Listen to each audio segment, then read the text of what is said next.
तहफ़्फ़ुज़ करना है तो फिर पाकिस्तान में सियासत को, सहाफ़त को, वकालत को, अदालत को रीयूनियन होना पड़ेगा और रीयूनियन होके, यूनाइट होके एक जिद्दोजहद करनी पड़ेगी। और आज उसकी हल्की सी एक झलक हमने लाहौर में वकला की तरफ से देखी। लाहौर बार, लाहौर हाई कोर्ट बार जो है वो मैदान में आए और उन्होंने आज एक कन्वेंशन किया और उस कन्वेंशन में उन्होंने कुछ आवाज़ें बुलंद की हैं। लेकिन ये सिर्फ आवाज़ें यहीं तक, ये सिर्फ एक कोने से आवाज़ उठेगी तो मामला हल नहीं होगा, बल्कि ये मामला जो है पाकिस्तान के कोने कोने से, पाकिस्तान की हर बार से जब ये आवाज़ उठेगी, पाकिस्तान के हर प्रेस क्लब से ये आवाज़ उठेगी, पाकिस्तान की हर सहाफ़ती तंजीम से ये आवाज़ उठेगी, तो ही ये चीज़ें आगे बढ़ेंगी और ये स्ट्रेंथ जो है वो बढ़ेगी। उसकी वजह यह है कि ये मामला कुछ थोड़ा सा हमारी ज़रूरत से हमें वो नज़र नहीं आ रहा।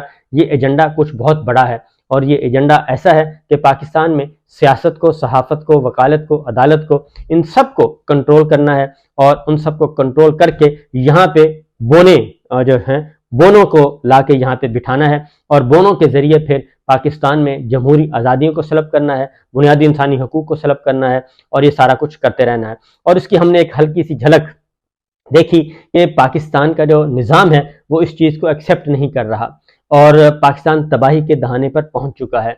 और आज का जो स्टॉक एक्सचेंज है वहाँ पे जो तबाही हुई है, पाकिस्तान की स्टॉक एक्सचेंज जिस तरीके से बैठी है वो तसव्वुर भी नहीं किया जा सकता कि निगरान हुकूमत के आने के चंद दिनों के बाद ही ये सिलसिला शुरू हो गया। सिर्फ 2-3 दिन जो है वो स्टेबिलिटी रही और उसके बाद जैसे ही निगरान हुकूमत का हिडन एजेंडा सामने आना शुरू हुआ और उसके बाद पता चला कि ये भी उसी की कंटिन्यूटी है और इलेक्शन करवाने का इनका भी कोई इरादा नहीं है। और इलेक्शन न सिर्फ करवाने का इरादा नहीं है बल्कि गैर ज़रूरी तौर पे इसको तूल देने का इरादा है, तो उसके मनफी असरात जो हैं वो मार्केट में आना शुरू हो गए हैं। और अगर पाकिस्तान की सियासत पहले ही बर्बाद हो चुकी है, सहाफ़त भी बर्बाद हो चुकी है और अगर तिजारत भी बर्बाद हो गई, मईशत भी बर्बाद हो गई, मज़ीद होगी, तो उसके बाद पीछे बचेगा क्या। और जो उम्मीद की किरण होती है इसमें वो अदालतें होती हैं और अदालतें और बार एसोसिएशन होती हैं, वहाँ पे भी कंट्रोल हासिल किया जा चुका है। किसी को डरा के, किसी को ब्राइब के, किसी को किसी तरीके से वहाँ पे डरा धमका कर मामला को कंट्रोल करने की कोशिश की जा रही है। लिहाजा आज बढ़ने से पहले एक खबर आपके साथ शेयर करूंगा कि आज Punjab supreme court of Pakistan में एक इलेक्शन कमीशन ऑफ पाकिस्तान की नज़रसानी की दरख्वास्त थी और वह नज़रसानी की दरख्वास्त थी पंजाब में जो 14 मई को इलेक्शन करवाना था वो नहीं करवाया और सुप्रीम कोर्ट अपना ऑर्डर पास कर चुकी है।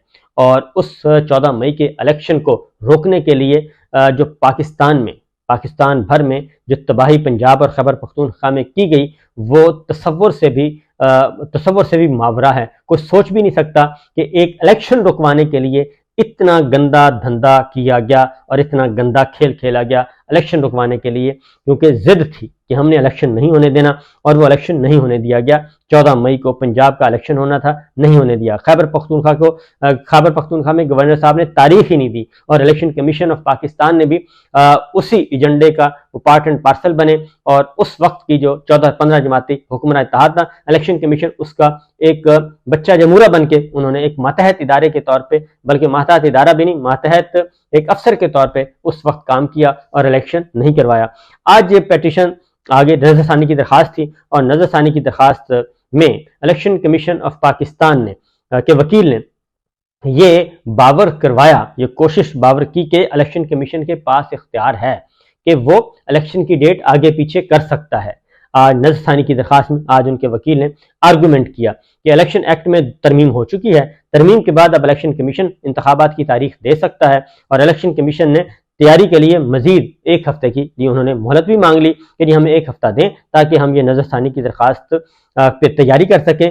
हालांकि 1 हफ्ते का मतलब ये था कि चीफ जस्टिस उमर अता बंदयाल साहब अपने घर जाएं, रिटायर हो जाएं और उसके बाद नए चीफ जस्टिस काजी फाइज़ साहब आ जाएंगे और उसके बाद हम देखेंगे। लिहाजा ये इसका फैसला न कर पाएँ और इसको हम लिंगर ऑन करें।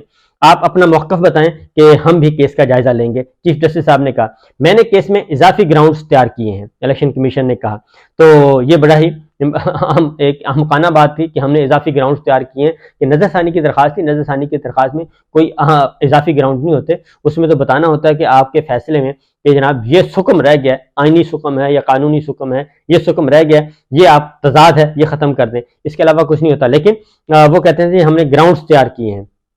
सेक्शन 57 और 58 में तरामीम के बाद तारीख देने का इख्तियार इलेक्शन कमीशन का है। वकील साहब जहन में रखें, ये नजरसानी केस है। जस्टिस मुनीब अख्तर साहब ने कहा मरकजी केस अलग था, इसलिए आप यहाँ पे एक रिव्यू पिटीशन के लिए आए हैं और रिव्यू पिटीशन का जो स्कोप है वो बहुत ही लिमिटेड होता है, इसके उसके अकॉर्डिंगली चलें और जो फैसला आया वो केस खत्म हो चुका है। आप अपना जवाब अभी अदालत में हमारे साथ पढ़ें।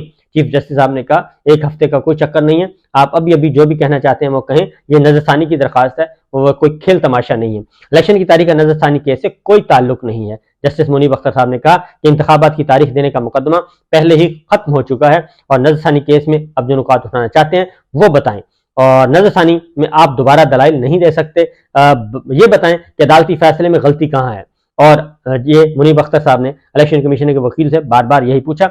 आइन इलेक्शन कमीशन को इख्तियार नहीं, जिम्मेदारी देता है। ये वकील इलेक्शन कमीशन साहब कह रहे हैं सदर की तारीख तब्दील करने का मामला बड़ा अहम नुक्ता है। आइनी इख्तियारात को इलेक्शन कमीशन ने आइनी जिम्मेदारियों की अदायगी के लिए इस्तेमाल करना है। चीफ जस्टिस साहब ने कहा आप क्या दलाइल दे रहे हैं। जस्टिस मुनीब अख्तर साहब ने पूछा वकील से कि कभी इधर कभी उधर जा रहे हैं, सीधी सीधी बात करें जो आपसे पूछी जा रही है।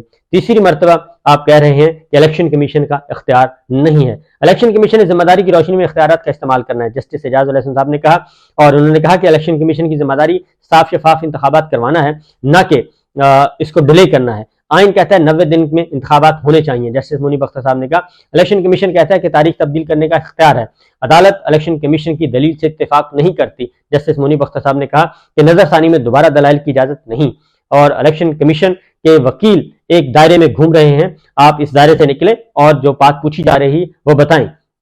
अदालत के 14 मई को इंतखाबात कराने के फैसले में सुकम क्या है, सिर्फ ये बताएं।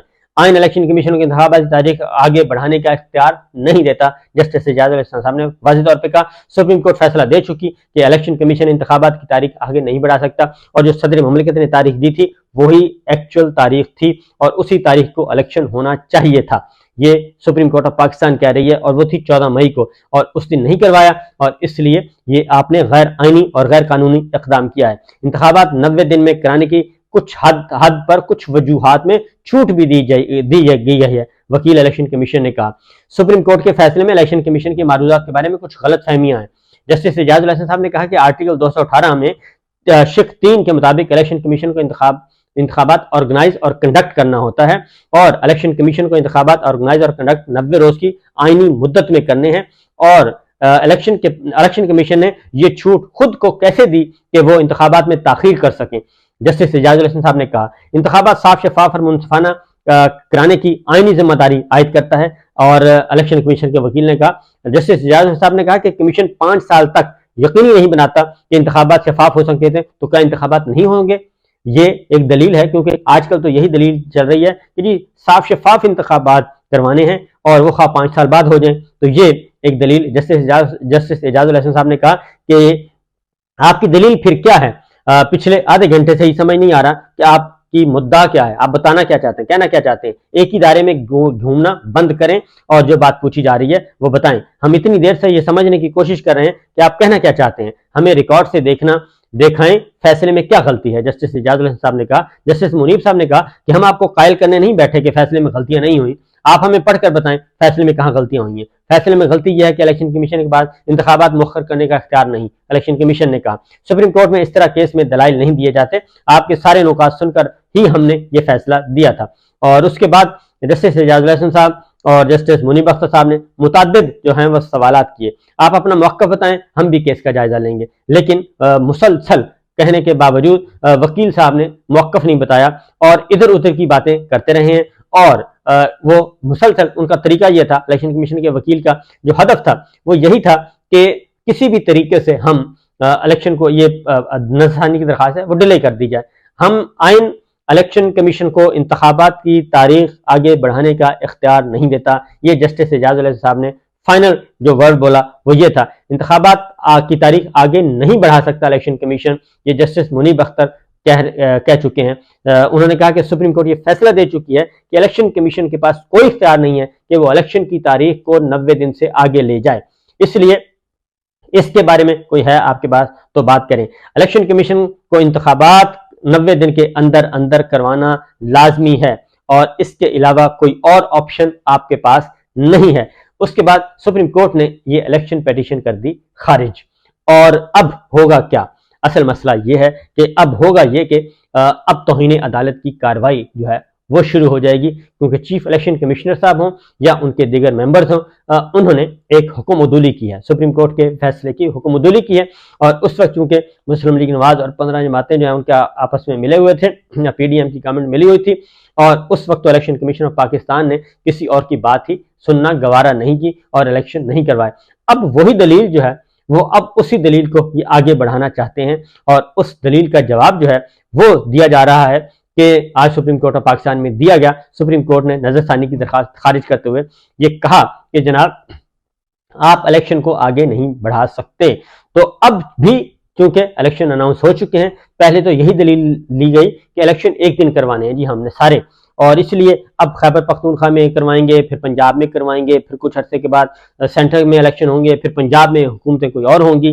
तो एक सारे का सारा एक ड्रामा, फ्रॉड ड्रामा जो है वो तैयार किया गया था। और उसके बाद जब वकील ने कहा कि आइन का आर्टिकल 222 पढ़ना चाहता हूं, आइन हमने पढ़ा हुआ है, अपना नुक्ता बताएं, जस्टिस मुनीब अख्तर साहब ने कहा। अब तो आइन को भी, आइन के आर्टिकल, अब तो आवाम को भी आइन के आर्टिकल्स याद हो गए हैं। जस्टिस मुनीब साहब ने कहा अब तो आम आदमी भी आइनी माहिरीन बन चुके हैं। हम भी जब भी आइन की खिलाफ वर्जी होगी तो अदालत दाम सामने खड़ी होगी। चीफ जस्टिस साहब ने कहा जब भी आइन की खिलाफ वर्जी होगी अदालत उसको रोकेगी और हम मौजूद हैं। किसी इदारे को इख्तियार नहीं कि आइन पर असर अंदाज हो, और इसलिए जनाब बात कानून की नहीं आइन की है। और आइन कहता है कि इंतखाबात हर सूरत में 90 दिन के अंदर अंदर होने हैं। इलेक्शन कमीशन इंतखाबात 90 दिन से आगे नहीं ले जा सकता, और इलेक्शन कमीशन ये नहीं कह सकता कि कानून बन गया है अब चाहे 690 दिन इंतखाबात ना हो। जस्टिस इजाजुल हसन साहब ने कहा तो आइन इंतखाबात जो है 90 दिन में कराने की शिक आर्टिकल 254 के साथ मिलाकर पढ़ना चाहिए। वकील इलेक्शन कमीशन साहब कह रहे हैं मखसूस हालात में इंतखाबात 90 रोज से आगे जा सकते हैं। मखसूस हालात का फैसला इलेक्शन कमीशन कैसे कर सकता है? जस्टिस इजाजुल हसन साहब ने कहा आइन आर्टिकल 218(3) इख्तियार इलेक्शन कमीशन ही इस्तेमाल कर सकता है। सीधा सवाल है इंतखाबात में 90 दिन से ताखीर का आइनी मैंडेट कमीशन को कहां से मिला? इलेक्शन कमीशन को शफाफ इंतखाबात यकीनी बनाने का वसी इख्तियार है, यह वकील ने कहा। तो जस्टिस इजाजुल हसन साहब ने कहा क्या इलेक्शन कमीशन कह सकता है कि 5 साल शफाफ इंतखाबात यकीनी नहीं बना सकते, लिहाजा इलेक्शन नहीं करवाएंगे हम, और 5 साल तक इंतजार किया जाएगा कि शफाफियत आएगी तो इलेक्शन होंगे? तो इसका कोई जवाब नहीं था। अदालती फैसले में तो यही लिखा है, तो गलती है तो बताएं, हम ठीक कर देते हैं। लेकिन जाहिर है ना गलती थी ना कुछ और था। अगर इलेक्शन कमीशन फ्री फेयर इंतखाबात में रुकावट महसूस कर रहा है तो वो अदालत से रजू करे। चीफ जस्टिस मुनीब अख्तर साहब ने कहा कि इलेक्शन कमीशन खुद से फैसला नहीं कर सकता कि हम इलेक्शन नहीं करवाएंगे, और इलेक्शन नहीं करवाने, अगर इलेक्शन कमीशन को सुप्रीम कोर्ट का फैसला अच्छा नहीं लगा तो इस पर लड़ रहे हैं। और अल्लाह ने हमें 2 आंखें और दिमाग दिया है, जैसा भी है अल्लाह का शुक्र है। ये कोई इख्तियार की लड़ाई नहीं कि ये मेरा इख्तियार है और ये तेरा इख्तियार है। जस्टिस मुनीब अख्तर साहब ने कहा इस्लामाबाद में कुछ और भी एक्टिविटीज हो रही हैं, वो भी मैं आपके साथ शेयर करता हूं। आइन किसी की जागीर नहीं है, जस्टिस मुनीब अख्तर साहब ने कहा। अब तो कौमी असम्बली भी तहलील हो चुकी है। आप 20 बार आर्टिकल 218 शिक 3 का दर्स दे चुके हैं। अल्लाह की शान है कि इसने हमें 2 कान और दिमाग दिया है और इससे हम सोचते हैं। और इलेक्शन कमीशन के इंतखाबात में ताखीर के नुक्ते पर पहले भी इख्तलाफ था और आज भी है। इंतखाबात में ताखीर का मसला कोई काबिल नजरसानी नुक्स नहीं है। जस्टिस मुनीब अख्तर साहब ने कहा आइन ने किसी इदारे को आइन के किसी इदारे को आइन से तजावुज का इख्तियार नहीं है। चीफ जस्टिस साहब ने कहा पहले इलेक्शन कमीशन ने कहा कि फंड सिक्योरिटी दें तो इंतखाबात करा देंगे, चीफ जस्टिस साहब ने कहा, और अब इलेक्शन कमीशन कह रहा है कि चंद नागुज़ीर वजूहात की बिना पर इंतखाबात कराना मुमकिन नहीं है। 9 मई का वाकया हो गया तो इंतखाबात मुमकिन नहीं रहे। ठीक है, आपका मुद्दा समझ गए हैं। चीफ जस्टिस साहब ने कहा हम इलेक्शन कमीशन का नुक्ता समझ चुके हैं, लेकिन आप हमारा फैसला नहीं समझ सके, और इस तरीके से यह पिटीशन हो गई खारिज, नजरसानी की दरखास्त, और अब तौहीन अदालत की दरखास्त दायर की जा रही है पाकिस्तान तहरीक इंसाफ की तरफ से, और चीफ इलेक्शन कमिश्नर साहब और दीगर जितने भी उनके हवारी हैं वो सारे के सारे अब उन पर दोबारा से मामला होगा। तो ये सिचुएशन है जनाब, ये सूरत हाल है, और पाकिस्तान के निज़ाम को हाइब्रिड सिस्टम के तहत कंट्रोल करने की जो कोशिश की जा रही है, उम्मीद है कि वो कामयाब नहीं होगी।